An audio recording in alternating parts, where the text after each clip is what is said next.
वल्लभाचार्य दिव्याज्ञा प्रतिवासर उज्ज्वला दिगंत व्यापिनी भूया साहि लोकहितैषिणी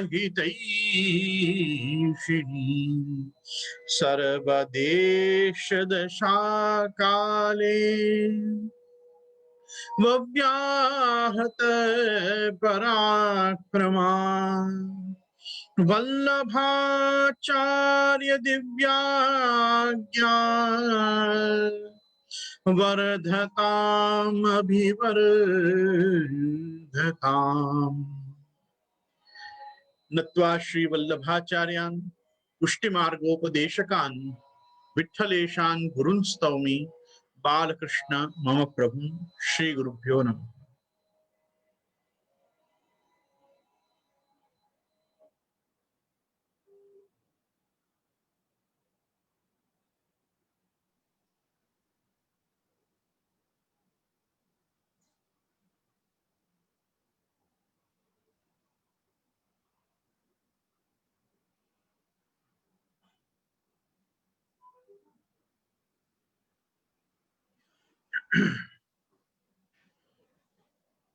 भगवत कृपया काफी दिनों के बाद हम पुनश्च हमारे इस जूमांतर्गत सत्र में श्री प्रभुचरण, ज्येष्ठ प्रभुचरण श्री गोपीनाथ जी के साधन दीपिका के अपन इस सत्संग एवं अध्ययन सत्र में सब के सब एकत्रित हुए हैं।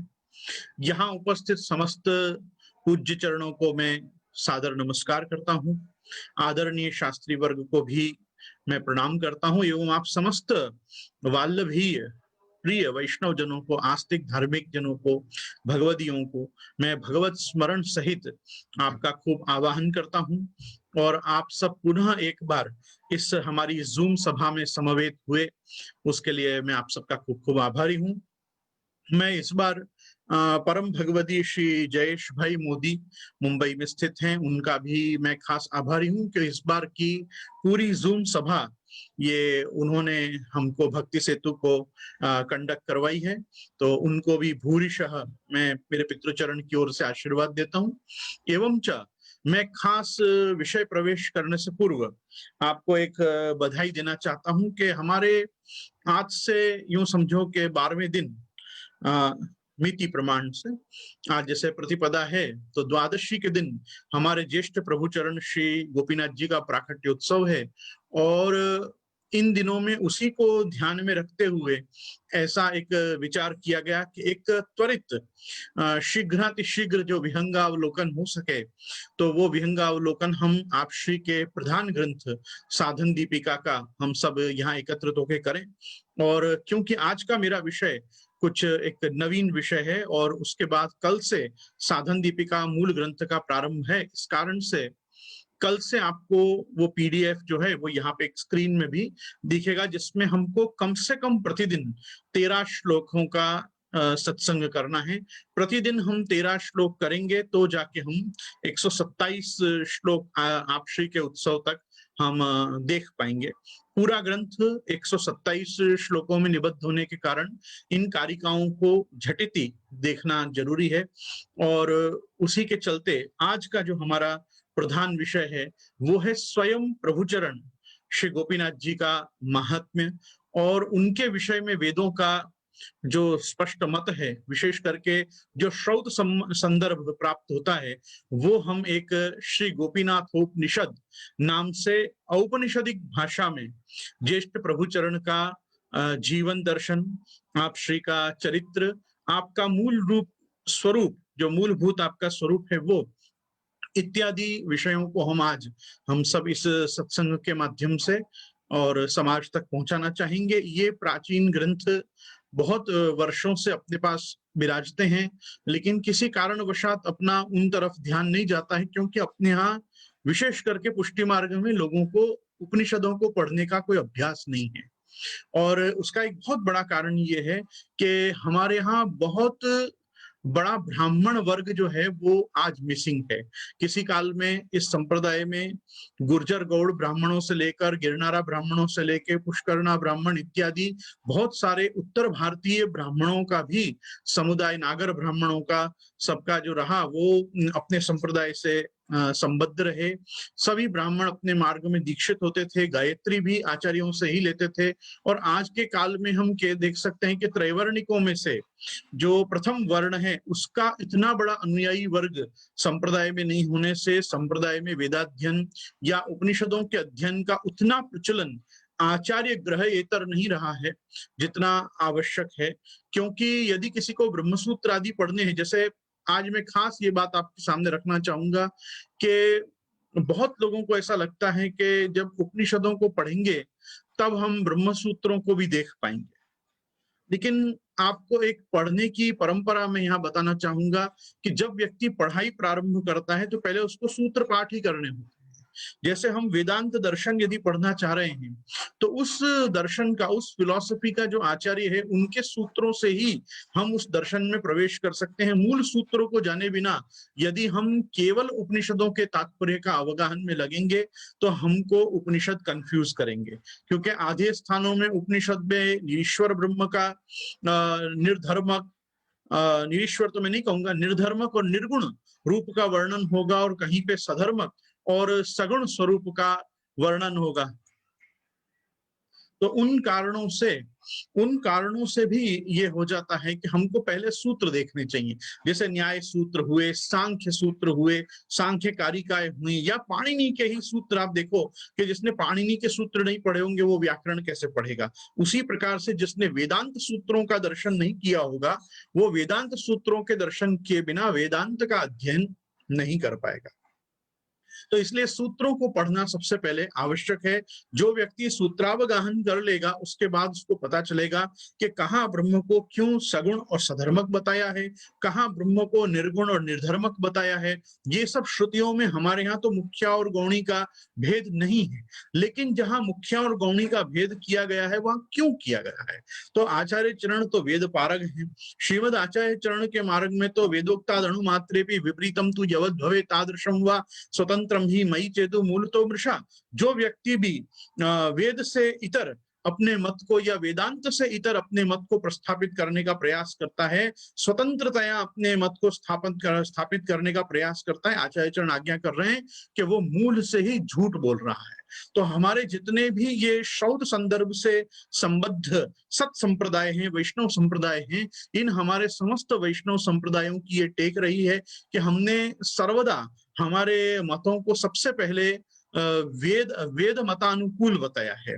तो वेदानुकूल मत होने से, जैसे आचार्य चरण ने तो प्रथम प्रमाण, प्रथम प्रस्थान के रूप में ही वेदाह बहुवचन प्रयोग करके समस्त वेद, उपवेद और वेदांगों को ग्रहण किया है। तो हमारे यहाँ षडांग सांगोपांग वेद का अध्ययन आवश्यक है और वेदों का ही जो शिरोभाग है, अंतिम चरण जो है, उसी को हम वेदांत नाम से जानते हैं। और वेदांत का दूसरा नाम ही सीधा सीधा उपनिषद होता है। जितना भी उपनिषद है, जैसे आप लोगों ने श्रवण किए होंगे कि दशोपनिषद प्रधान है। कुछ कुछ मतों के गणनाओं के हिसाब से एकादशोपनिषद प्रधान होते हैं, लेकिन अभी अपन एक बार एक जो स्थायी जनश्रुति है उसको लेकर चले कि दशोपनिषद प्रधान है।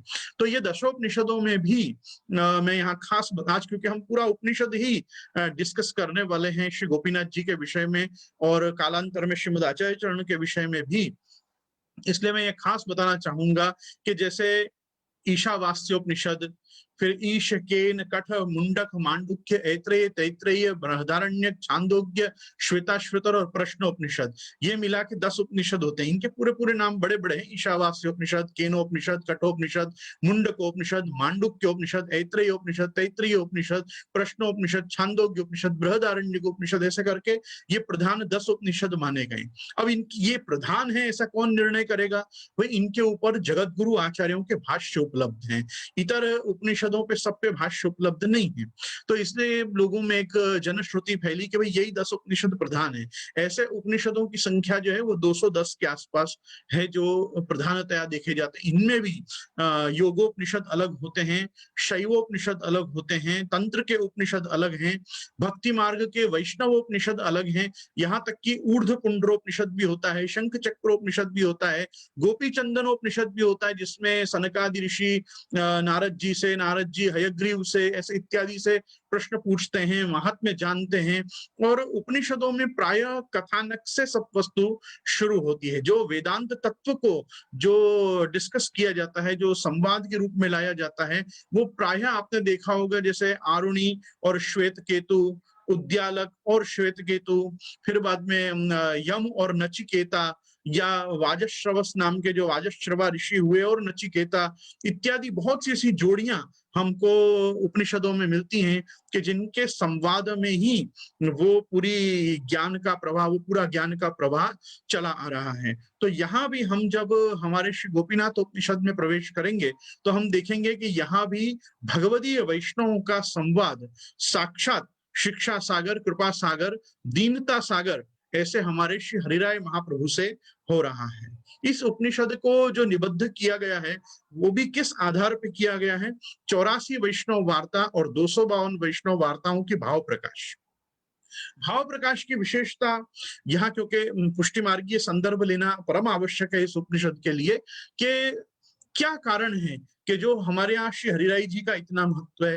हरिराय जी महाप्रभु का, उनको तो महाप्रभु संज्ञा भी दी गई है, श्री हरिराय महाप्रभु ही हम संबोधन करते हैं श्री हरिराय जी को। तो उसका सबसे बड़ा कारण जो हम समझते हैं वो ये है कि वो त्रिकालदर्शी आचार्य हैं। मैंने पहले भी मेरे एक व्याख्यान में ये बात कही थी कि ऋषयो मंत्र दृष्टारः, जो ऋषि होते हैं वो मंत्र दृष्टा होते हैं। मंत्र दृष्टा, मंत्र क्या होता है? मननात् त्रायति इति मंत्र, जिसका मनन करने से हमको त्राण मिले। त्राण किसी भी वस्तु से मिल सकता है, आदि भौतिक, आध्यात्मिक, आदि दैविक, किसी भी प्रकार की दुर्दशा से बाहर आने के लिए जिस चीज का हम वारंवार मनन करें उसको हम मंत्र कहते हैं। और ये जो ऋषि होते हैं ये मंत्र दृष्टा होते हैं। इन्होंने कौन से मंत्र देखे श्री हरिराय जी ने? जैसे सबसे पहले आप देखोगे तो समस्त 84 वैष्णव भगवदीय वैष्णवों के त्रिकाल का इनको ज्ञान रहा। इनका लीला में स्वरूप क्या है, ये किससे प्रगटी हैं, ये किसके भाव रूप हैं, और ये जन्म में ये कहाँ प्रगटी, और इनको कैसे श्रीमद आचार्य चरण के युगल चरणारविंद की प्राप्ति हुई, और श्रीमद आचार्य चरण की कानी आड़ी और आपके संबंध से कैसे पुष्टि पुरुषोत्तम ने इनका जो लीला संबंध मूल जो दैवी स्वरूप था उसको जान के पुनः इनकी सेवा में इनका अंगीकार किया और उनकी सेवा को स्वीकारा। तो ये सब जो डिटेल्स, जैसे श्री गोकुलनाथ जी हमारे प्रभु चरण श्री गोकुलनाथ जी जो हैं वो तो वार्ता को मूल रूप में जैसी है वैसी लिख रहे हैं। तो इत्थम इदम, जो सिद्धांत रूप से जो वस्तु प्रकट हो रही है वो तो भाव प्रकाश में ही प्रकट हो रही है। क्योंकि इतिहास शब्द क्या है? इतिहास, ऐसा हुआ है। तो गोकुलनाथ जी ने तो लिखा है ऐसा हुआ है, लेकिन प्रभु चरण के इस वचनों के ऊपर जब भाव प्रकाश हुआ है तो हरिराय जी ने इसका पूरा पूर्वापर संग करके, और पूर्वापर में 3 जन्म की भाव भावना, 3 जन्म के उनके क्या स्वरूप रहे, उनका क्या महात्म्य रहा, उन्होंने लीला में कैसे सेवा की, और लीला के इस संबंध का इस भूतल पे उनको भगवान ये वही फलम स यथाविर भवेद भुवि, किस प्रकार से स्वयं परमात्मा भगवान श्री कृष्ण श्रीमद आचार्य चरण और प्रभु चरण श्री विठलनाथ जी के रूप में पधार के उनको प्राप्त हुए, इसका हमको पूरा जो दिग्दर्शन कराया जाता है वार्ता साहित्य में, ये श्री हरिराय महाप्रभु की देन है। तो contribution of Shri Hariray ji to Pushti Marg is के हरिराय जी मूल में जैसे अपने ग्रंथों के द्वारा तो आप श्रीमद आचार्य चरण की तरह ही हमारा भाव पोषण और सिद्धांत पोषण कर ही रहे हैं, अपितु आप इन सब चीजों के माध्यम से कि जो ये आप 3 जन्म का पूरा इतिवृत्त 84 भगवदियों का और 252 भगवदियों का अपने सामने रख रहे हैं, और एवं इसके साथ साथ एक एक भगवदीय के बाद में सात्विक स्वरूप, राजस स्वरूप, तामस स्वरूप कैसे प्रगटे वो भी जो 252 वैष्णव में बता रहे हैं। इससे तो आपका भृगु संहिता की कर्ता भृगु ऋषि की तरह आपका स्वयं एक सांप्रदायिक भार्गव होना सिद्ध होता है। तो मैं आज अपने इस मंगलाचरण के द्वारा इस ग्रंथ में मैं प्रवेश करना चाहता हूं, क्योंकि अपने पास अब 45 मिनट ही शेष हैं और अपने को इस उपनिषद के 3 प्रपाठक पूरे करने हैं। इसलिए अब मैं ज्यादा समय न लेता हुआ आप सभी को श्री गोपीनाथ जी के इस दिव्य उपनिषद में मैं ले चलता हूं। श्री हरिराय महाप्रभु हम पे कृपा करें और हमको ये पूरा ग्रंथ हृदयारूढ़ हो। ये हृदयारूढ़ इसलिए होना आवश्यक है क्योंकि साधन दीपिका अपने आप में जो ग्रंथ है वो आकार ग्रंथ भी है, वो संप्रदाय की साधन दशा में सर्वोपयोगी और जिसको कहते हैं उसकी उपादेयता सर्वोपरि है। और सबसे बड़ी बात है आचार संहिता। तो जैसे ऋषि मुनि अपने यहाँ स्मृतियों में एक प्रकार की आचार संहिता बांधते हैं, वैसे श्री गोपीनाथ जी प्रभुचरण, ज्येष्ठ प्रभुचरण श्री गोपीनाथ जी हमारी साधन दीपिका के द्वारा एक प्रकार से आचार संहिता भी पुष्टि मार्गियों की निर्धारित करते हैं कि पुष्टि मार्गियों को कैसे रहना चाहिए। आप सभी ने श्रवण किया होगा कि श्रीमद आचार्य चरण ने सर्व निर्णय निबंध अंतर्गत साधन प्रकरण में एक इस प्रयास को किया है। ऐसा नहीं है कि ये कुछ नवीन कार्य कोई श्री गोपीनाथ जी ने किया हो, क्योंकि श्री गोपीनाथ जी का तो जो अपने आचार्य चरण के वचनों को लेके मत है उसको तो हम कल से देखेंगे। आज भी ये उपनिषद यदि पूरा हो रहा है अपने द्वारा तो भगवत कृपा से आज भी उसका दिग्दर्शन हो जाएगा कि आप कैसा अद्वितीय अद्भुत सम्मान श्रीमद आचार्य चरण के वाणी का आप स्वयं रखते हैं। तो आओ श्री गोपीनाथ जी के लिए हम सर्वप्रथम मंगलाचरण करें। आपको अब इस पूरे आज के प्रकरण में 2 पक्षों पे ध्यान देना है। एक इसमें वर्णित इतिहास और एक इसकी अति मधुर भाषा। यहाँ जो भी लोगों ने कभी कहीं किसी भी प्रकार से यदि उपनिषदों का श्रवण किया है तो मैं निश्चित मानता हूं कि आपको बहुत आनंद आएगा, क्योंकि इस ग्रंथ की पूरी भाषा वेदांत की ही भाषा है। तो इसका खास भाषा का भी लालित्य कैसा है आप उसका आनंद लीजिए और प्रयास करिए कि आप इसमें से हार्द को ले पाए। श्री कृष्णाय नमः। हरि ओम। श्री वल्लभ मदः श्री वल्लभमिदं श्री वल्लभात् श्री वल्लभमुदच्यते श्री वल्लभस्य श्री वल्लभमादाय श्री वल्लभमेवावशिष्यते। ओम शांति शांति शांति।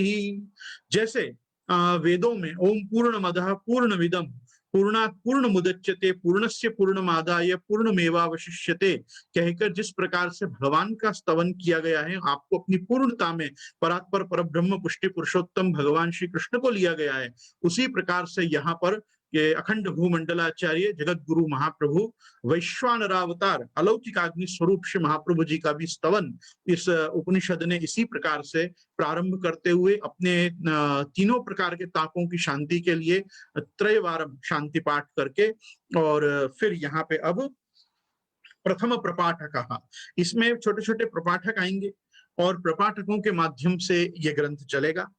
अथ विरक्त भाव पूर्णाः परब्रह्म श्री कृष्ण उपासकाः जिज्ञासवः तादृशी भक्ताः श्री हरिराय महाप्रभु समीपे गत्वा दंडवत प्रणामांजलि पूर्वकम समित्पाणि सं पप्रच्छुः। यहां कह रहे हैं अथ। अथ शब्द जो है ये हमेशा मंगलार्थम स्तुवन्ति। एक बहुत प्रसिद्ध उक्ति है, ओंकारश्चाथवाशश्च द्वावैतो ब्रह्मण पुरा कंठम भित्वा विनिर्यातो तथा मांगलिका उभौ। जहां पे ओंकार का प्रयोग न कर सकें वहां पे अथ शब्द का प्रयोग करना चाहिए, क्योंकि प्रायः प्राचीन काल में तो उपनीत लोग ही प्रणव का अर्थात ओंकार का उच्चारण करते थे। ये अकार उकार मकार संयुक्त जो ये ओंकार है, ओंकारम बिंदु संयुक्तम नित्यम ध्यायन्ति योगिनः कामदम मोक्षदम चैव ओंकाराय नमो नमः इत्यादि भावों में ऋषियों ने भी इसका वर्णन किया है। तो ये जो ओंकार है, ये जो ब्रह्म का नाद है, ये जो शब्द ब्रह्म का सबसे पहली अभिव्यक्ति भगवान के स्वरूप की वेदों में जो हुई है वो ये ओंकार से हुई है। और जिस समय पे ब्रह्मा जी प्रकट हुए और चतुर्मुख ब्रह्मा ने जब सबसे पहले शब्द बोले तो ब्रह्मा जी ने प्रकट होके ओम और अथ ये दो शब्दों का उच्चारण किया। इसलिए जहां भी कहीं कुछ मंगल कार्य करना हो तो वहां पे ओम अथवा अथ का प्रयोग करना चाहिए। आज भी वैदिक संस्कृति और संस्कार जिनमें है वो किसी भी मंत्र के प्रारंभ में ओमकार बोलते हैं। जैसे हमारे यहाँ परंपरा कोई भी मंत्र का प्रारंभ होता है तो ओमकार से पहले भी उस ओमकार को स्पष्ट करते हुए कहा जाता है हरि शब्द। जैसे हरि ही ओम, तो कोई कहे कि भाई ये ओमकार से तो भगवान रुद्र को बताया गया है, तो भाई भगवान रुद्र ही ओमकार स्वरूप नहीं है, अपितु ये त्रिदेव जो हैं, जो सात्विक राजस तामस गुणावतार हैं भगवान श्री कृष्ण के, ये तीनों को ही ओमकार से संबोधित पुराणों में तो किया ही गया है, शास्त्रों में तो किया ही गया है। लेकिन हमारे लिए वो ओमकार कौन है उसको स्पष्ट करते हुए हम कहते हैं हरि ही ओम।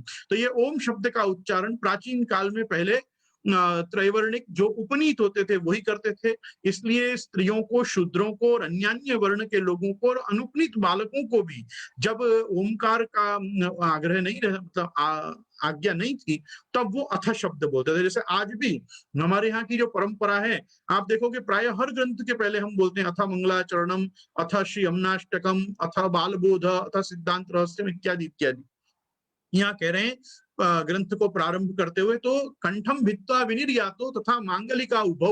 उभौ ओमकार और अथ का एक ही अर्थ होता है, तो अथ बोलोगे तो भी ये मंगल ही है। तो यहाँ मंगल की कामना करते हुए कह रहे हैं कि जो विरक्त भाव पूर्ण पर ब्रह्म श्री कृष्ण के उपासक और कृष्ण तत्व को जानने की जिज्ञासा वाले जो तादृशी भक्त हैं, तादृशी मतलब जिन्होंने कभी न कभी भगवान का साक्षात्कार किया है या भगवान का जो स्वरूप, महात्म्य, चरित्र, लीला, नाम है, उनका जीवन में अनुभव प्राप्त किया है और अनुभव से जन्य जिनके ज्ञान चक्षु खुल चुके हैं, उनको हम कहते हैं तादृशी। ता अर्थात ब्रह्म, उनको जिन्होंने देखा है, किसी न किसी रूप में अनुभव गोचर हुए हैं प्रभु जिनको, तो या इंद्रिय गोचर तो मैं नहीं कहूंगा, अनुभव गोचर अपनी कृपा से जो हुए हैं, तो उनको वहां पे हम तादृशी कहते हैं। ये अपने का बड़ा प्रसिद्ध शब्द है। जैसे निवेदनम तो स्मर्तव्यम सर्वथा तादृशेर जने ही, आचार्य चरण भी आज्ञा करते हैं। तो ये जो जितने भी जिज्ञासु हैं, तादृशी भक्त हैं, ये सब श्री हरिराय महाप्रभु के समीप गए, दंडवत प्रणाम किया और समित पाणी सन पपच्छु। समित पाणी का बड़ा अच्छा अर्थ होता है। समित पाणी मतलब कुछ न कुछ भेंट लेकर गए, खाली हाथ नहीं गए। समित शब्द का अर्थ होता है समिधा। पहले जब गुरु के पास जाते थे तो गुरु के पास जाने वाले लोगों को कहा जाता था कि रिक्त हस्तम न पश्येद आचार्य। और एक और शास्त्र में वचन प्राप्त होता है, रिक्त हस्तम न पश्येच राजा नाम देवताम गुरुम। राजा को, देवता को और गुरु को खाली हाथ नहीं मिलते। तो जब उनको मिलने जाते हैं तो कुछ न कुछ भेंट लेके जाते हैं। और प्राचीन काल में तो उनके यज्ञ याग आदि की जो भी वो इष्टोपासना, देवोपासना करते थे, उनके लिए सामग्री लेके जाते थे। प्राचीन काल में अपने आप यही क्रम था ना, वैष्णव आते थे तो या सीधा सामग्री भंडार में पधराते थे, फल फूल लेके आते थे, शाक भाजी लेके आते थे, जो भी फूल लेके आते थे, तुलसी जी लेके आते थे, कि जो भगवत सेवोपयोगी द्रव्य हैं, पदार्थ हैं, वो सब साथ में पधरा के लाते थे और गुरु घर में पधराते थे। तो वो समित पाणी श्रोत्रिय ही हैं वो सब जन। और ये जो समित श्रोत्रिय, अभी मैं नहीं कहूंगा, समित पाणी है। और समित शब्द का अर्थ होता है समिधा, कोई न कोई यज्ञ का द्रव्य लेके जाना। तो हमारे यहाँ का यज्ञ क्या है? हमारे यहाँ का यज्ञ याग है भगवत सेवा। तो भगवत सेवा का कुछ न कुछ अन्न प्रसादी सामग्री वो लेकर वहां गुरु के पास गए, शुद्ध सामग्री लेके, ये बताने के लिए यहाँ कह रहे हैं कि समित पाणी। आज उसकी जगह लोग नोट लेके, करेंसी लेके, भेंट लेके आते हैं, कभी पता नहीं गुरु को क्या चाहिए, वो खुद ले लेंगे। तो प्राचीन काल में ऐसा नहीं था। प्राचीन काल में जैसे ज्यादातर बार्टर सिस्टम ही चलती थी, करेंसी इतनी नहीं थी। उस काल में गुरु घर आने के समय लोग पदार्थ ही लेके, द्रव्य लेके नहीं आते थे, पदार्थ लेके आते थे। तो उसी प्रकार से सब वैष्णव भी यहाँ पे दंडवत प्रणाम करके समित पाणी मतलब सामग्री उनके सन्मुख रख के और फिर ये श्री हरिराय जी को प्रश्न कर रहे हैं, ये हरिराय जी को पूछ रहे हैं कि तदा ते श्री हरिराय, हाँ अभी बाकी है, हे परम कृपालु महाप्रभु वयम जिज्ञासु भक्ता। ये सब वैष्णव कह रहे हैं कि हे परम कृपालु महाप्रभु, हम सब जिज्ञासु भक्त हैं, कृपया अस्माकं कथयन्तु भवान यतः कः श्री गोपीनाथः किम तेषां स्वरूपम, ते कथम पृथ्वी उपरि समागताः, किम किम कार्यम करिष्यन्ति भूतलोपरि, अर्थात यत् रहस्यम तत् सर्वं विस्तार पूर्वकम कथयन्तु भवान। ये सभी भगवत भक्त, तादृशी भक्त, जिज्ञासु भक्त श्री हरिराय महाप्रभु को पूछ रहे हैं कि कृपया अस्माकं कथयन्तु, कृपा करके आप हमको बताओ भवान, आप बताओ कि यतः क श्री गोपीनाथः किम तेषां स्वरूप, ये कौन है गोपीनाथ जी, ये क्या है उनका स्वरूप, वो कब पृथ्वी पे पधारे और उन्होंने क्या क्या कार्य किए, और इन सब विषयों में आप सरहस्यम यत रहस्यम तत्सर्वम विस्तार पूर्वकम कथयन्तु भवान, आप ये सब चीज हमको विस्तार पूर्वक आप समझाओ। अब तदा ते श्री हरिराय जी महाप्रभु ध्यानम कृत्वा किंचित समयो ध्याने एव व्यतीतः, पश्चात ध्याने यद दृष्टम श्रुतम अनुभूतम तत् सर्वं कथनात् प्राक् श्री गोपीनाथस्य स्मरणं नमनं कृत्वा प्राक यत् आंगिरस ऋषिणा उक्तम तदेव पुनः अत्र प्रकटितम रहस्यम तादृशी भक्तानाम अग्रे स होवाच। यहाँ कह रहे हैं तब उन श्री हरिराय जी महाप्रभु ने ध्यान किया, और ध्यान करने के समय और कुछ समय उन वैष्णवों सामने बैठे रहे, और श्री हरिराय जी महाप्रभु तो आप ध्यान में पधार गए और आप समाधिस्थ हुए, और समाधिस्थ होकर जब आपने ध्यान में यद दृष्टम श्रुतम अनुभूतम च तत्सर्वं कथनात् प्राक्, तब आपने जो देखा, जो सुना और जो अनुभव किया वो सब आपने बताना शुरू किया। और गोपीनाथ से स्मरणम कृत्वा, और श्री गोपीनाथ जी का स्मरण किया। तो हम सब भी श्री गोपीनाथ जी का एक बार यहाँ पे स्मरण करेंगे। श्री वल्लभ प्रतिनिधिम तेजो राशिम दयार्णवम गुणातीतम गुणनिधिम श्री गोपीनाथम आश्रये। तो इस प्रकार से उनको स्मरणम नमनम कृत्वा प्राक यत आंगिरस ऋषिणा उक्तम, अब पहले जो आंगिरस ऋषि ने श्री हरिराय महाप्रभु को जो जो चीजें बताई अन्य ऋषियों के साथ, उसको पुनः यहाँ पे रहस्यम प्रकटितम, ये रहस्य को यहाँ प्रकट कर रहे हैं तादृशी भक्तानाम अग्रे, और ये केवल तादृशी जिज्ञासु भक्तों के सामने ही प्रकट कर रहे हैं। स होवाच, अब यहाँ पे कह रहे हैं श्री हरिराय महाप्रभु होवाच पुरा आंगिरस ऋषिणा स्वध्यान मध्ये यद दृष्टम श्रुतम अनुभूतम तदेव कथयामि सावधानतया शृणु। हरिराय जी महाप्रभु कह रहे हैं पहले मुझे आंगिरस ऋषि ने जो स्वध्यान में के मध्य में जो उनको दर्शन हुए, उन्होंने जो श्रवण किया और जो उन्होंने अनुभव किया, अब मैं तुम सबों के आगे वो कह रहा हूं, तुम ध्यान से सुनो। श्रीमत वल्लभाचार्यो महाप्रभु श्री कृष्ण एवं, ये देखो अब यहाँ से हरिराय जी हमको क्या बता रहे हैं कि आंगिरस ऋषि ने क्या देखा और क्या सुना और क्या अनुभव किया और ऋषि क्या आज्ञा कर रहे। तो अब यहाँ से जो भी आख्यान चल रहा है वो आंगिरस ऋषि का है। अब यहाँ पे अंगिरा ऋषि का हमसे क्या संबंध है? आप देखो, हम जितने भी समस्त वल्लभ कुलोद्भूत गोस्वामी आचार्य बालक हैं, हम सब तृप प्रवरान्वित हैं, और हम आपस्तंभ को हमारा वैदिक सूत्राचार्य मानते हैं, और आंगिरस बारहस्पत्य भारद्वाजेति ये हमारी 3 प्रवर हैं। मतलब अंगिरा, बृहस्पति और महर्षि भरद्वाज, जिनके हम गोत्र में उत्पन्न हैं। तो हम भारद्वाज गोत्रोत्पन्न सब जन, हम लोग के सबसे पहले प्रवर प्रवर्तक ऋषि जो हैं, जिनकी प्रवर में हम हैं, वो अंगिरा हैं। और वो जो आंगिरस ऋषि स्वयं है अंगिरा, वो यहाँ पे ये पूरा आख्यान हमको बता रहे हैं। मतलब जो हमारे गोत्र और प्रवर के प्रवर्तक ऋषि हैं, ये उनके द्वारा वर्णित पूरा उपनिषद है। सो ये कह रहे हैं स श्रीमद वल्लभाचार्यो श्री महाप्रभु श्री कृष्ण एवं, जो महाप्रभु जी वो तो साक्षात श्री कृष्ण ही हैं। स एकाकी न रमते स रंतुम इच्छत एको हम बहुश्याम प्रजायेय स द्वितीयम इच्छत इति चिंतय। जैसे परमात्मा भगवान श्री कृष्ण में हिरण्यगर्भम समवर्तताग्रे भूतस्य जातम पतिरेक आसीत, जैसे हिरण्यगर्भ ब्रह्मा की उत्पत्ति से पहले भी स्थित होकर और आपने सृष्टि रचना का संकल्प लिया, उसी प्रकार से स एकाकी न रमते और सरंतु में इच्छत एकोम बहुश्याम प्रजायेय स द्वितीय में इच्छते, छांदोग्य और बृहदारण्यक की सब श्रुति के वचन हैं। इसी प्रकार से श्रीमद आचार्य चरण ने भी चिंतन की कि मैं एकाकी क्यों रहूं, मैं द्वितीय रूप लूं, मैं बहुत सारे रूपों में आ जाऊं इत्यादि। तो ते श्री कृष्ण वदन अनल अवतारी श्री कृष्ण एवं श्रीमद वल्लभाचार्य जी श्री महाप्रभु जी तदनंतरम परब्रह्मम श्रीनाथ जी समीपम गत्वा प्रार्थना सहित पृच्छा कृता किम करोमि।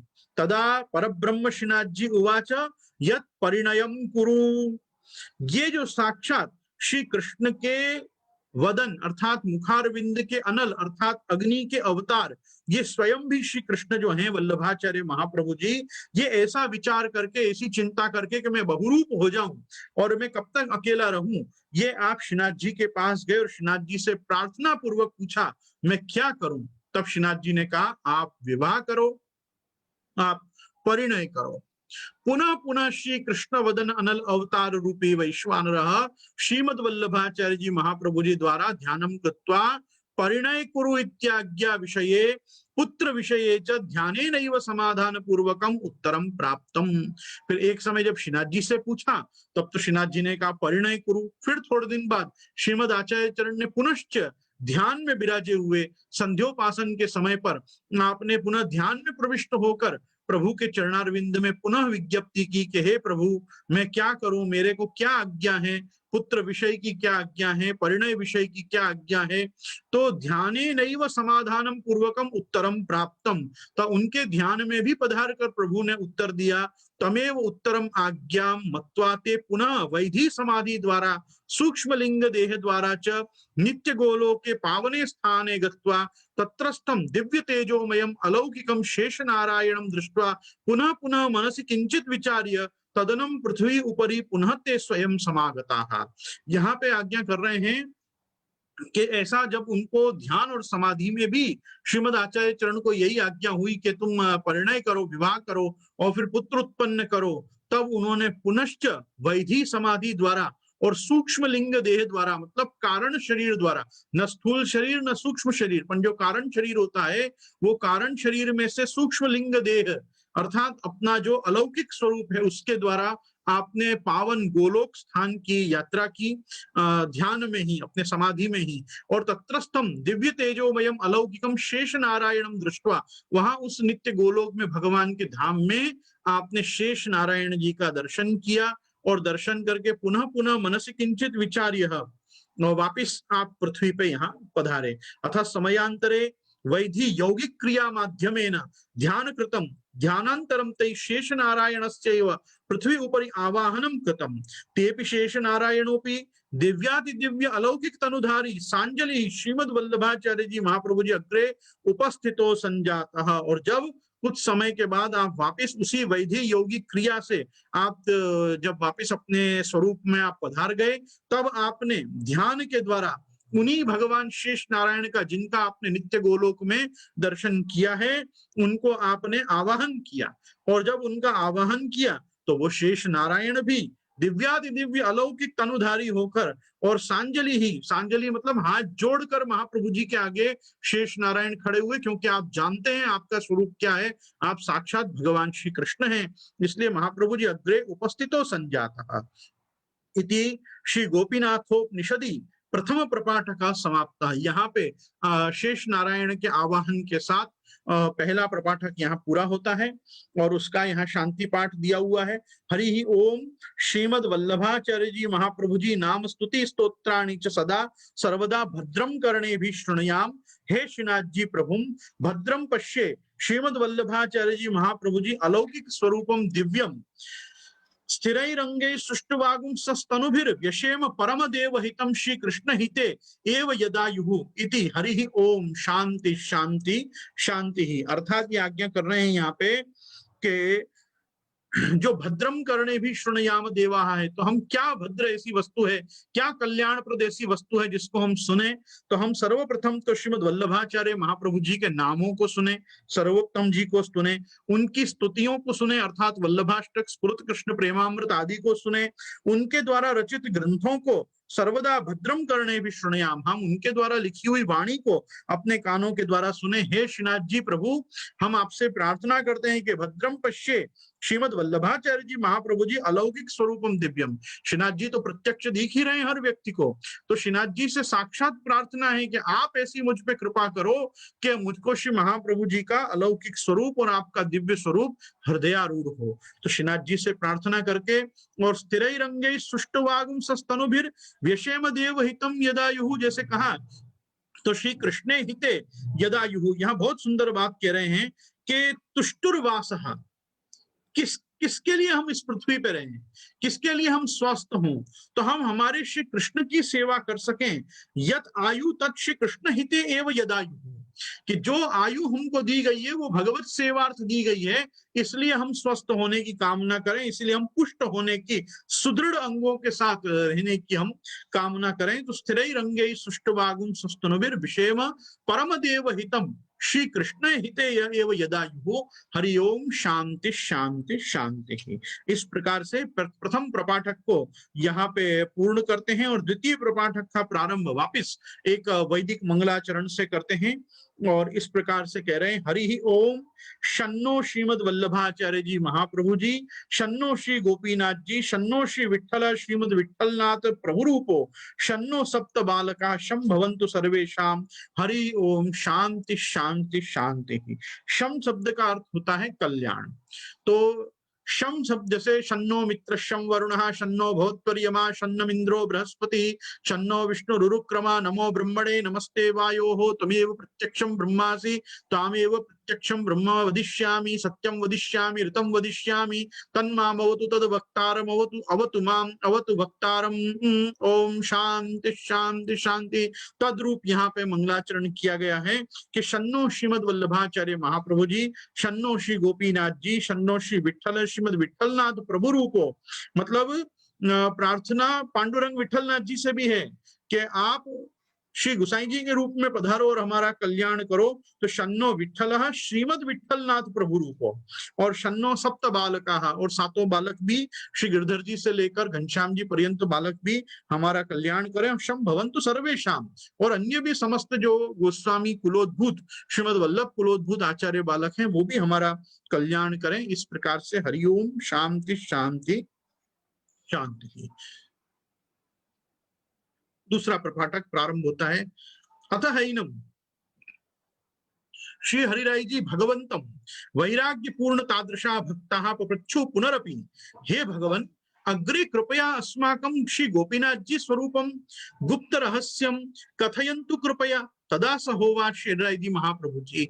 अब ये लोग सब ये सब जो दर्शन कर रहे हैं समाधि के रूप में, समाधि यौगिक आदि वैदिक क्रियाओं से, ये बार बार चुप हो जा रहे हैं।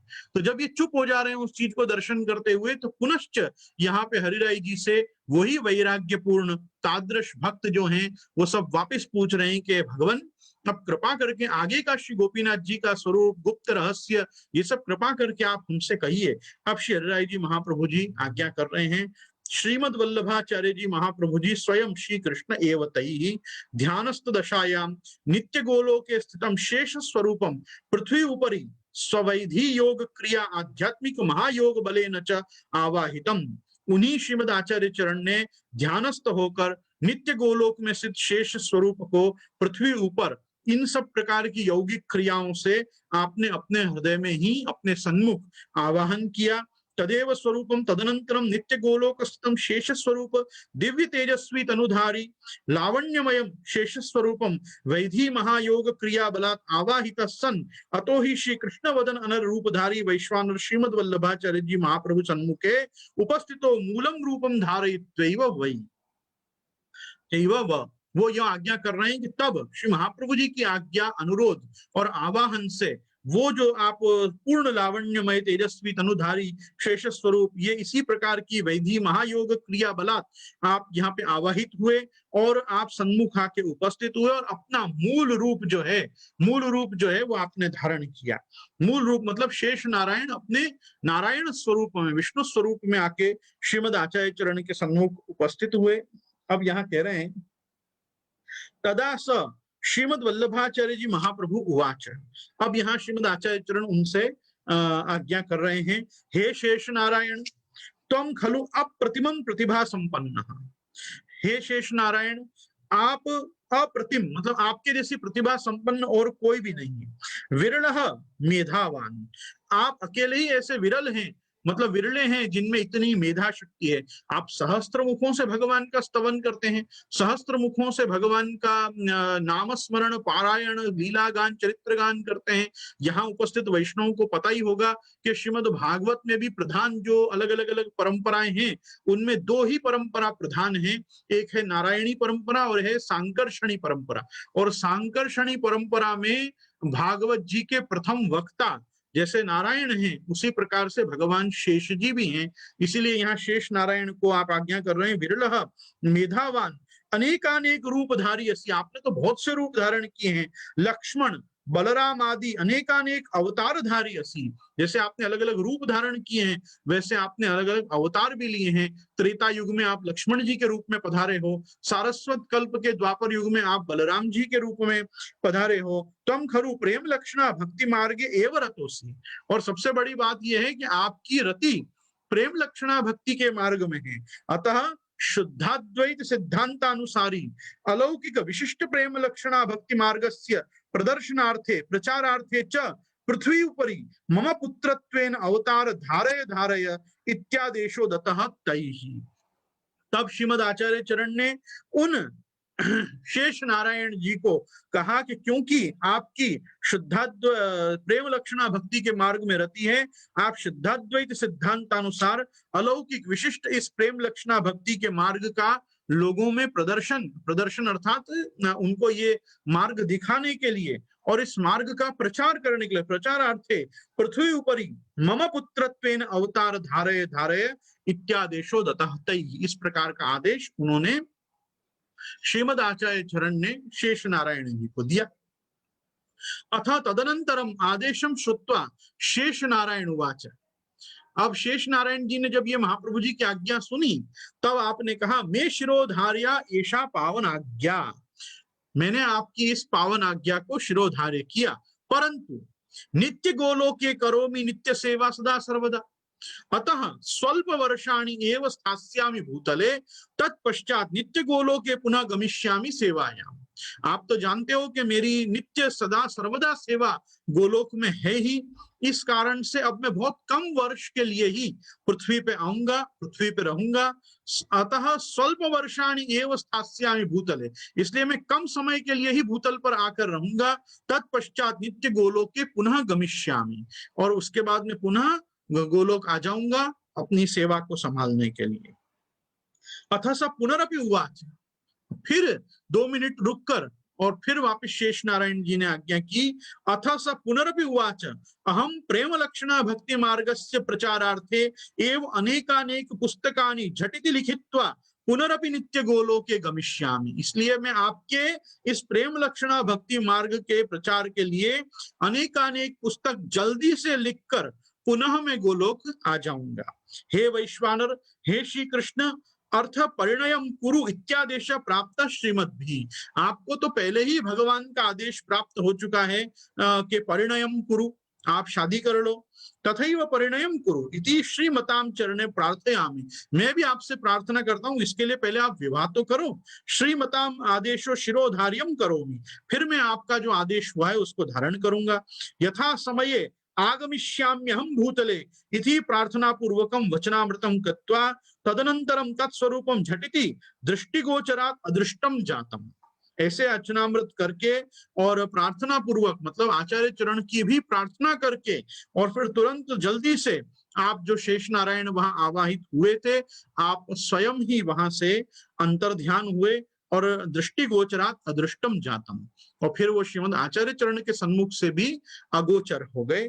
इत्यनेन वचनेन आंगिरस ऋषिणा युदुक्तम आसी पूर्वे तदेव मया अत्र निगदितम इति शम, ये बात जो आंगिरस ऋषि ने पहले मुझे बताई थी, वो हे वैष्णवों मैंने तुम सबके आगे यहाँ पे कही। अग्रे पुनः अपि श्री हरिराय जी महाप्रभु उवाच, अब आगे श्री हरिराय जी वापस आप आज्ञा कर रहे हैं, हे वैराग्य पूर्णा तादृशी भक्ता शृण्वन्तु भवन्तः, तुम सब मेरी एक बात सुनो। अग्रे अपि आंगिरस ऋषि कथयति तदपि शृणु सावधानतया, और आगे भी श्री आंगिरस ऋषि ने क्या कहा वो सुनो। जैसे जैसे आपको समाधि में प्राप्त होता जा रहा है, वैसे वैसे श्री हरिराय जी यहाँ पे अपने को आज्ञा करते जा रहे हैं। स होवाच अथ हैतानि नामानि गायन्ति श्रुतयः। आपके श्री गोपीनाथ जी के नामों को तो श्रुति ने बताया ही है, वो सुनो। और पहले भी बहुत बार आपका स्वरूप वर्णित हुआ है। शेषो बलरामो अक्षर ब्रह्म रूपो नित्य गोलोके परमेश्वरस्य श्री कृष्णस्य परम धाम रूपो श्री गोपीनाथं च इत्येतानि नामानि सरहस्यं ये भक्ता जानन्ति ते जीवन मुक्ताः भवन्ति इत्याह आंगिरस ऋषिः प्राक् तदेवाहं कथयामि पुनः अत्र इति शम्। श्री हरिराय जी आज्ञा कर रहे हैं, इस प्रकार से शेष रूप में, बलराम रूप में, भगवान के अक्षर ब्रह्म स्वरूप में, नित्य गोलोक में परमेश्वर भगवान श्री कृष्ण के परम धाम रूप में और श्री गोपीनाथ जी के रूप में नित्य लीला में आपको इतने नामों से जाना गया है। यही चीजों का वेदों में भी वर्णन किया गया है। और इस चीज को, इन नामों को सरहस्यम ये भक्ता जानन्ति, इसके रहस्य के साथ जो भक्त जानते हैं, ते जीवन मुक्ता भवन्ति, वो सब तो जीवन मुक्त अर्थात मोक्ष को प्राप्त करते हैं। ये जो आंगिरस ऋषि ने मुझे पहले बताया, ये मैंने तुम सबके आगे यहाँ पे कहा। इति श्री गोपीनाथोपनिषदि द्वितीय प्रपाठक समाप्त है। यहाँ पे दूसरी प्रपाठक समाप्त होता है और द्वितीय प्रपाठक का यहाँ पे शांति पाठ दे रहे हैं। मंगलम मंगलम श्री गोपीनाथाय नमो नमः स खलु अक्षर ब्रह्म रूपया द्विज तनुधारिणे नमः लक्ष्मणावतारिणो श्री वल्लभ सूनवे नमः ये तादृशी वैराग्यवान भक्ता लब्ध कामाश्च इहैव भुक्त्वानंदम पदम परमम यान्ति ते ध्रुवम श्रीमद् वल्लभाचार्य प्रतिनिधिम नमाम्यहं पुनः पुनः। हरि ओम शांति शांति शांति। इति श्री गोपीनाथोपनिषदि द्वितीय प्रपाठक शांति शांति पाठ समाप्त। यहाँ पे इस प्रकार से एक छोटी सी स्तुति श्री गोपीनाथ जी की आपके मंगल की कामना करते हुए अक्षर ब्रह्म रूप में द्विज तनुधारी अर्थात ब्राह्मण के रूप में श्री गोपीनाथ जी के रूप में पधारे हुए लक्ष्मणावतारिणो श्री वल्लभ सूनवे। लक्ष्मणावतार में भी आप एक वस्तु देखेंगे कि लक्ष्मण भट्ट जी को स्वयं को अक्षर ब्रह्म रूप बताया गया है। ये गोपाल दास जी ने अपने वल्लभाख्यान में भी बताया है। मूल पुरुष में श्री द्वारकेश जी ने भी लक्ष्मण भट्ट जी का स्वरूप अक्षर ब्रह्मात्मक बताया है, क्योंकि पूर्ण ब्रह्म का जो प्रादुर्भाव स्थान है वो भी अक्षर ब्रह्म में से ही आपका साक्षात्कार जीवों को होता है। तो और उसका एक बहुत बड़ा कारण होता है कि जो अक्षर ब्रह्म का मूल स्वरूप जिसमें से अवतार आप भगवान श्री कृष्ण धारण करते हैं वो होता है, वो पूर्ण सत्व गुण से युक्त होता है। तो जो पूर्ण सत्व गुण से युक्त कौन हुए? जैसे श्री वसुदेव जी हुए, तो वैसे वसुदेव जी के वत ही लक्ष्मण भट्ट जी हुए और लक्ष्मण भट्ट जी के पुत्रत्वेन आप श्रीमद आचार्य चरण हैं तो यहाँ कह रहे हैं लक्ष्मणावतारिणो श्री वल्लभ सूनवे नमः, और उनके सूनु अर्थात पुत्र श्री गोपीनाथ जी हुए।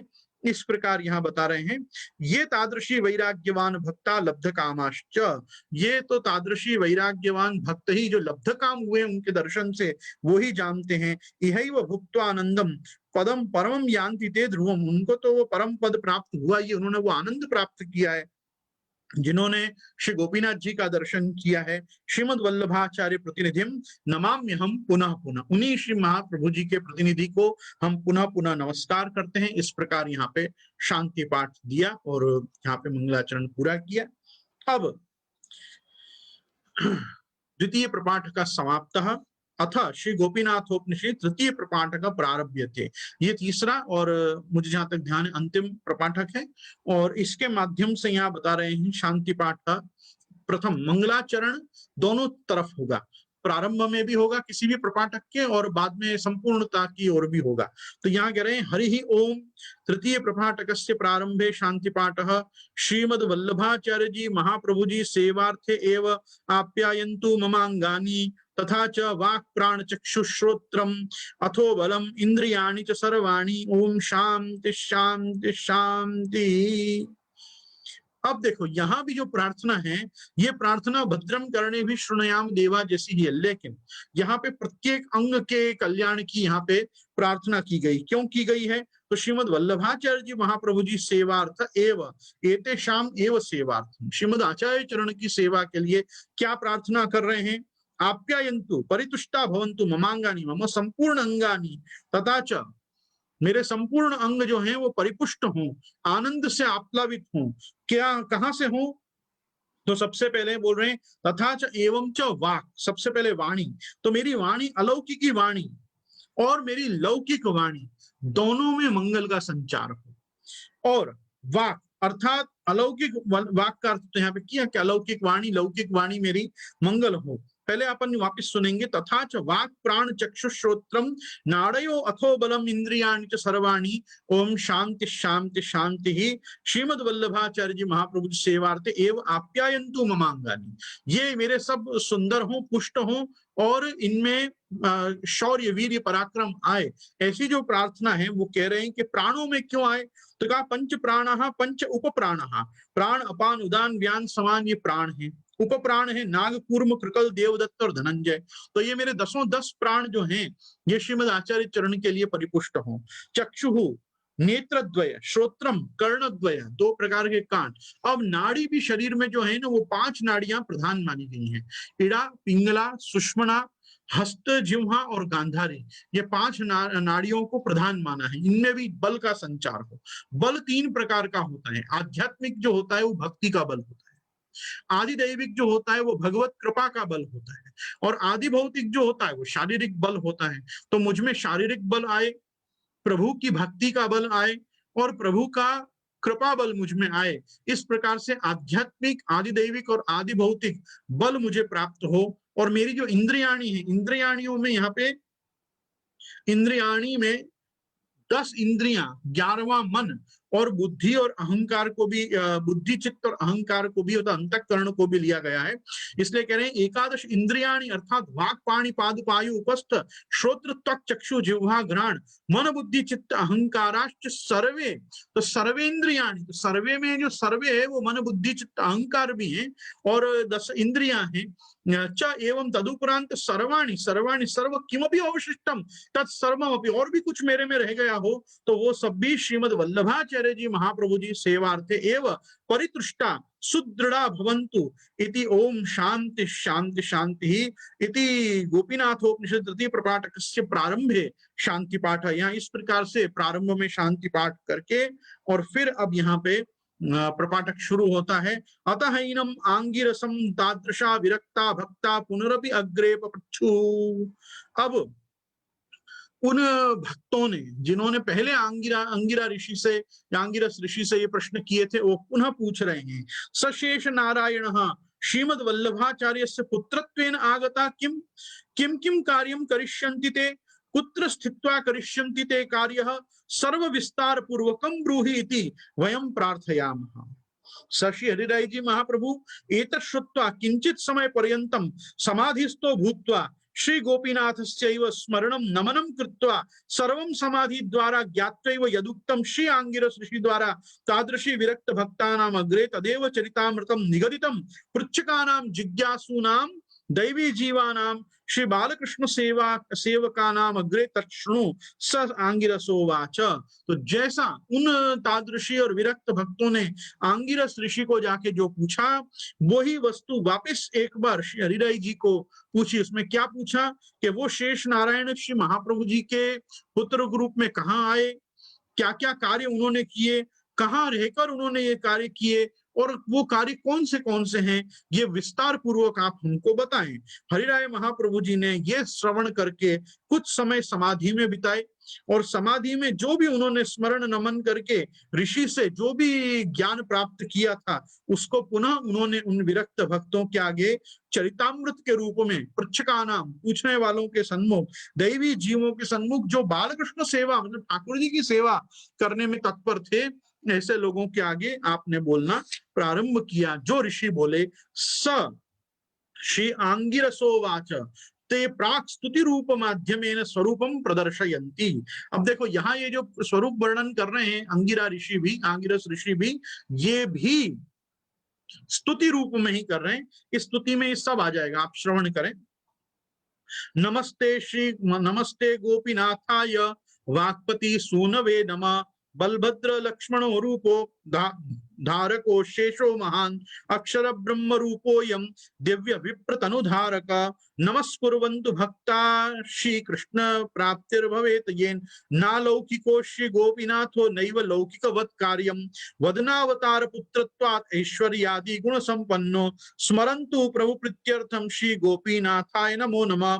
अथाग्रे आंगिरसोवाच अथ ते तु भूतले किं करिष्यन्ति तदपि श्रूयताम् पुष्टिभक्ति प्रचारार्थ व्रजे वास करिष्यति अडेल स्थाने पावने सोमयज्ञो करिष्यति विष्णुयागे साक्षात् विष्णु दर्शनं करिष्यति गोपाल मंत्र द्वारा श्री कृष्णस्य आराधनं करिष्यति अनेक दिव्य स्थानानि पावनी स्यात् प्रभु सूनना पुष्टि भक्ति प्रचारार्थ स्वजीवनं दास्यति अनेकानेक पुस्तकानि शेषो वै लिखिष्यति जगदीशपुरी गमनं तत्रैव निवासो कृत्वा विरही भूत्वा तत्रैव श्री विग्रहे लीनो भविष्यति इति शम् इत्युक्त्वांगिरसो विरराम किंचित स्मरन् श्री गोपीनाथ प्रभुं स्वयमपि विरही संजात शांत संजात किमपि वक्तुं नाशशाक एतत् कथयित्वा अग्रे श्री हरिराय जी महाप्रभु निज जनानाम अग्रे वचनामृतम करोमि यत्। ये कह रहे हैं इस पूरी श्रुति में कि गोपीनाथ जी को मैं नमस्कार करता हूं जो वाक्पति के पुत्र के रूप में आ रहे हैं, बलभद्र लक्ष्मण रूप में जिन शेष जी ने पहले भी अनेक अवतार धारण किए, वही अक्षर ब्रह्म रूप दिव्य विप्र तनुधारी होकर श्री गोपीनाथ जी के रूप में पधार रहे हैं, उनको मैं नमस्कार करता हूं ताकि कृष्ण की प्राप्ति मुझे जल्दी से हो। वो गोपीनाथ जी महान अलौकिक हैं, उनने कोई भी लौकिक कार्य लौकिक रूप में लौकिक इच्छा से नहीं किए। वदनावतार पुत्रत्वात् ऐश्वर्य आदि गुण संपन्नो, वदनावतार पुत्रत्वात् मतलब श्री कृष्ण के मुखारविंद के अवतार के आप पुत्र हुए, इसलिए उनके ऐश्वर्यादि गुण और भी उनके जैसे ही संपन्न हुए। स्मरंतु प्रभु प्रीत्यर्थम गोपीनाथाय नमो नमः, और मैं प्रभु की प्रीति के लिए श्री गोपीनाथ जी को नमस्कार करता हूं। आगे भी आंगिरस ऋषि कह रहे हैं कि वो जब भूतल पे पधारेंगे तब वो पुष्टि भक्ति का प्रचार करने के लिए ब्रज में वास करेंगे, अड़ेल में वास करेंगे। अड़ेल उनका जन्म स्थान भी होगा। अड़ेल जन्म स्थाने पावने सोम यज्ञो करिष्यति, वो अपने ही जन्म स्थान में आगे जाके सोम यज्ञ भी करेंगे।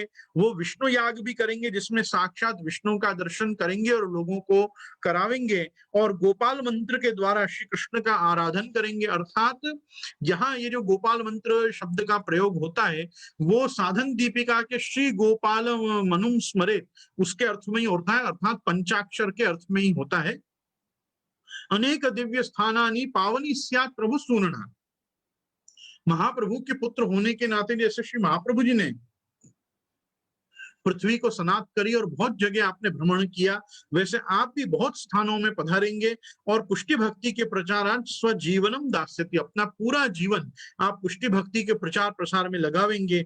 अनेकानेक पुस्तकानि शेषो वै लिखिष्यति, मतलब शेष जी का रूप होने के कारण पतंजलि ने जैसे महाभाष्य किया, पतंजलि भी शेषावतार हैं, तो जैसे पतंजलि ने महाभाष्य किया वैसे ही आप भी बहुत सारी पुस्तकों को लिखेंगे। फिर आप जगदीशपुरी की यात्रा करेंगे, वहां निवास करेंगे फलाहारी मठ में, और उसके बाद विरही भूत्वा, और जब प्रभु के विरह का आप स्मरण करेंगे तब श्री विग्रहे विलीनो भविष्यति इति शम्। और फिर आप इसी प्रकार से बलदेव जी का जगदीश में जो जगन्नाथ जी में जगन्नाथ जी, सुभद्रा जी और बलदेव जी, ये तीन रूपों में, और विशेष करके सुदर्शन जी, ये चार रूपों में आप वहां पे अपनी अभिव्यक्ति प्रकट करते हैं, उसमें आप बलदेव जी के रूप में आप प्रवेश करेंगे। ऐसा आपने आज्ञा करके जैसे ही श्री गोपीनाथ जी के आसुर व्यामोह लीला की, अर्थात बलदेव जी के स्वरूप में लीन होने की आपने ये चर्चा की, उसके बाद अंगिरा ऋषि भी जो है, अंगिरस ऋषि हैं, वो विरराम किंचित, वो भी चुप हो गए। स्मरण श्री गोपीनाथ प्रभु स्वयं भी विरही संजात, और वो भी गोपीनाथ जी का विरह अनुभव करते हुए आप भी शांत हो गए, शांता संजाता, किम वक्तुम नाशाका, और कोई भी प्रकार से बोलने में समर्थ आप नहीं रहे। एतत् कथि कथयित्वा अग्रे श्री हरिराय जी महाप्रभु निज जनानाम अग्रे वचनामृतम करोमि, और इतना आंगिरस ऋषि के विषय का सब कुछ कहकर अब श्री हरिराय जी अपनी ओर से निज जनों को यहाँ वचनामृत दे रहे हैं। अधुना आंगिरस ऋषि विरही समाधिस्थो वर्तते, श्री हरिराय जी ऐसी आज्ञा करते हैं कि अब आगे मुझे और कुछ सुनाई नहीं दे रहा है, इससे ऐसा लग रहा है कि आंगिरस ऋषि समाधिस्थ हो गए हैं। अतः ते वदन्ति यत् श्री हरिराय जी महाप्रभु वचनामृत करोन्ति पठन्तु सर्वभक्ताः पुष्टिमार्ग पुस्तकानि, यत् पठन्तु सर्वभक्ताः पुष्टिमार्ग पुस्तकानि, अनेकानेक पुस्तकानि रचिता श्रीमद्वल्लभ सूननु तदा पठन्तु पठित्वा पठित्वा चरणम कुर्वन्तु अनेन सफलो जन्म शेषा शेष कृपा भवेत्। तो आप आज्ञा कर रहे हैं कि अब इतना ही उन्होंने तो बताया अंगिरस ऋषि ने, लेकिन मैं कह रहा हूं कि जो हरिराय महाप्रभु ने वचनामृत किए हैं उनको पढ़ो, अर्थात जो पुष्टि मार्गीय पुस्तकें लिखी हैं उनको तुम सब वैष्णव पढ़ो। अनेकानेक पुस्तकानि रचिता श्री वल्लभा सुनुना तदा, तो उन वल्लभ के सुनु अर्थात आत्मज ने बहुत सारी पुस्तकें लिखी हैं। पठन्तु पठित्वा पठित्वा चरणम कुर्वन्तु, मतलब उनको पढ़ना चाहिए, उनको पढ़ाना चाहिए और उनका आचरण करना चाहिए उन पुस्तकों में जो वस्तु लिखी है उनका। अनेन सफलो जन्म, इसी से अपना जन्म सफल होता है। शेषा शेष कृपा भवे, और यही ये उन शेष जी की अशेष कृपा है अपने सबों के ऊपर कि उनके ग्रंथ अपने को आज भी प्राप्त हो रहे हैं। इस प्रकार आज्ञा करके पुनरपि अग्रे श्रीमद हरिराय जी महाप्रभु कृपाम कृत्वैव भक्तानाम अग्रे, श्री गोपीनाथ जी द्वारा तादृशी वैराग्यवान दैवी जीवानाम अग्रे तेषाम गोपीनाथस्य वचनामृतम उपदेशात्मकम कथयित्वा विरमति। और इस प्रकार से आपने श्री गोपीनाथ जी ने जो जो आज्ञा की हैं उन वचनामृतों को भी यहाँ पे सूक्ष्म रूप में थोड़े से रूप में बताना शुरू किया श्री हरिराय जी ने कि क्या वचनामृत दिए हैं गोपीनाथ जी ने, उनका मैं सारांश तुम्हारे आगे रखता हूं। हे जिज्ञासु भक्ता शृण्वन्तु भवन्तः का उपदेश मुख्याति मुख्य रूपेण तदेव शृण्वन्तु भवन्तः ससावधान पूर्वक एक चित्तेन श्रद्धा भावादि पूर्वकम स्व आचरणार्थम एव शृण्वन्तु शृण्वन्तु। हरिराय जी आज्ञा कर रहे हैं कि हे जिज्ञासु भक्त, आप सब मेरे इन उपदेशों को मुख्याति मुख्य रूपों में खास सुनो, सावधान पूर्वक होकर, एक चित्त होकर, श्रद्धा भावादि पूर्वक अपने खुद के आचरण के लिए इन सब बातों को सुनो कि मुख्य उपदेश श्री गोपीनाथ जी ने कौन से किए हैं। ते खलु श्री गोपीनाथस्य स्मरणम नमनम च कृत्वा वचनामृतम करोमि यत्। और पुनः एक बार श्री हरिराय जी ने प्रभु चरण श्री गोपीनाथ जी को नमस्कार किया, उनका स्मरण किया और उनके वचनामृतों को यहाँ पे बताना शुरू किया। सबसे पहले उन्होंने चौथा श्लोक बताया साधन दीपिका का, वेदत्रयी शिरोभाग सूत्र व्याख्यान सम्मतम भक्ति शास्त्रानुसारेण सारेणैव साधन दीपिका विरचिता। मतलब इसमें थोड़ा यहाँ पे क्योंकि ये उपनिषद चल रहा है इसे थोड़ा इन्होंने यहाँ पे फर्क किया है। भक्ति शास्त्रानुसारेण कुर्वन् साधन दीपिका, वहां शब्द ऐसा है। तो यहाँ पे कह रहे हैं कि वेदत्रयी शिरोभाग, वेदत्रयी का जो शिरोभाग है अर्थात वेदांत, उसके जो सूत्र हैं उनके व्याख्यान से सम्मत अर्थात ब्रह्म सूत्रानुभाष्य से सम्मत भक्ति शास्त्रानुसारेण, और समस्त भक्ति शास्त्रों के सार उनके अनुसार मैं यहाँ पे साधन दीपिका नाम का ग्रंथ प्रकट कर रहा हूँ। सैव साधन दीपिकायाः प्रारंभ एव प्रथम श्लोक तथा च द्वितीय तृतीयोपि मुख्याति मुख्य रूपेण उपदेशात्मकोस्ति श्रूयताम तावत् प्रथम द्वितीय तृतीय श्लोकानि तेषां भावम उपदेशा वा शृण्वन्तु। हरिराय जी आज्ञा कर रहे हैं पहले 3 श्लोक तो सर्वोपरि आवश्यक और उपदेशात्मक हैं, इसलिए मैं यहाँ तीनों श्लोक तुम्हारे आगे कह रहा हूँ, उनका तुम खास श्रवण करो। तानः श्रीतात पतपद्म रेणवः कामधेनवः नाकस्यत्तरवोऽन्येषां स्युः कल्पतरवो यथा श्रुति स्मृति शिरोरत्न नीराजित पदाम्बुजं यशोदोत्संग ललितं वंदे श्रीनंद नंदनम भक्ति मार्ग वितानाय योवतीर्णो हुताशन स एव न परम मानं शेषमस्य प्रमांतरम अयमेव अनेकानेक उपदेश मध्ये आचरणार्थे मुख्याति मुख्य उपदेशस्तु इति ते मतम। यहाँ श्री जी अपना मत प्रकट कर रहे हैं कि ऐसे तो बहुत से आपने उपदेश किए हैं, पर मुख्याति मुख्य तो ये 3 श्लोक में ही आपने सब कुछ आज्ञा कर दी है, तो इसको आप लोग खास करके धारण करो। और जो चौथा आपका संकल्प है वो तो पहले ही बताया कि वेदत्रयी शिरो भाग सूत्र व्याख्यान सम्मतम भक्ति सम्मताम भक्ति शास्त्रानुसारेण कुर्वन् साधन दीपिकाम। तो इस प्रकार से इत्युक्त्वा, ये सब बताकर श्री हरिराय जी महाप्रभु विरराम, इन सब बातों को आज्ञा करके श्री हरिराय जी भी आप चुप हो रहे। तदनंतर ते तृतीय प्रपाठकस्यान्ते शांति पाठात्मक वचनामृतम करोति श्रूयताम भो तादृशी वैराग्यवान निज भक्ता एतत्। और अब आपने ही इस तृतीय प्रपाठक का ये जो अगला वचनामृत शांति पाठ है, छल्ला शांति पाठ, ये करके और श्री हरिराय जी ने भी आपने अपने उन तादृशी जिज्ञासु भक्तों की विरक्त भक्तों की उस सभा को विसर्जन किया, अर्थात चुप होके आपने उन सबको मौन धारण करके बता दिया कि अब आप सब जान ही चुके हो श्री गोपीनाथ जी के जन्म का क्या रहस्य है। तो बस इस प्रकार से प्रार्थना करो, श्री बाल कृष्णेति नाम सकलाभीष्टदम प्रदम जिह्वे वर्तत मेन तेन सदा ते कृतकृत्यता। हा नाथ, हा रमण, हा करुणैक सागर, हा बालकृष्ण पतित पावन दीन बंधो, अंगुष्ठ मात्र में हृदय स्थितोसी, प्रणाम्य हम रसेश्वर बालकृष्ण हे। इति शांति पाठ तृतीय प्रपाठक शांते कृतः तै इति श्री गोपीनाथोपनिषद तृतीय प्रपाठक समाप्त इति शम। इस प्रकार से आपने श्री बालकृष्ण प्रभु के रूप में क्योंकि जानितम परमम तत्वम यशोदोत्संग लालितम तदन्यत इति ये प्राहु असुरान स्थान हो बुधा, ऐसा प्रभुचरण श्री गोपीनाथ जी का भी वचन प्राप्त होता है। तो परम तत्व के रूप में जानितम परमम तत्वम यशोदोत्संग लालितम, और प्रभुचरण ही क्यों, स्वयं श्रीमद आचार्य चरण का वाक्य प्राप्त होता है, भज नंद कुमारम सर्व सुख सारम तत्व विचारम ब्रह्म परम। तो पर ब्रह्म रूप में आप अंगुष्ठ मात्रम रवितुल्य रूप ऐसे श्रीमद बालकृष्ण प्रभु का ध्यान करते हुए और हे नाथ, हा रमण, हा करुणैक सागर इत्यादि वचनों से श्री ठाकुर जी का, श्रीमद आचार्य चरण का और प्रभु चरण द्वय का आप यहाँ पे पतित पावन दीन बंधु आदि नामों से उल्लेख करते हुए श्री हरिराई जी आप अपने वचनामृतों को भी यहाँ पे पूर्ण करते हैं। आज विशेष रूप से इस उपनिषद का यहाँ पे व्याख्यान या वर्णन इस सत्संग में करने का तात्पर्य मेरा यही रहा कि जैसा अहोभाव और आदृत भाव और जैसा हम हमारे प्रभु चरण श्री गुसाई जी और स्वयं श्रीमद आचार्य चरण जी के लिए रखते हैं, वैसा ही हम अहोभाव रखकर और आदृत भाव रख के और एक भाव रख के कि जैसे श्री महाप्रभु जी हमारे लिए हैं और जैसे श्री गुसाई जी हमारे लिए हैं, वैसे ही हमारे लिए प्रभु चरण श्री गोपीनाथ जी भी हैं, ऐसा भाव रख के ही हम साधन दीपिका में प्रवेश करें तो आनंद आएगा। और सर्वोपरि शास्त्र जो हैं वो वेदादि शास्त्र ही हैं। उन सबों का जो तात्पर्य है वो जैसे वेदैश्च सर्वैर अहमेव वेद्य वेदांत कृत वेद विदेह चाहम इत्यादि वचनों में श्री प्रभु अपने आप को वेद स्वरूप और वेदांत के रूप में ही प्रकट करके समझाते हैं गीता में। तो वैसे ही एक वस्तु समझनी चाहिए कि श्रीमद आचार्य चरण का भी जो स्वरूप है वो पूर्णतया वैदिक है, प्रभु चरण श्री गुसाई जी का भी जो स्वरूप है वो भी वैदिक है। और इसी प्रकार से प्रभु चरण श्री गोपीनाथ जी भी आप जो हैं वो वेदोक्त पुराणोक्त सम्मत प्रक्रिया से ही इस लोक में आप अवतार भूत होकर हमको दर्शन दिए हैं।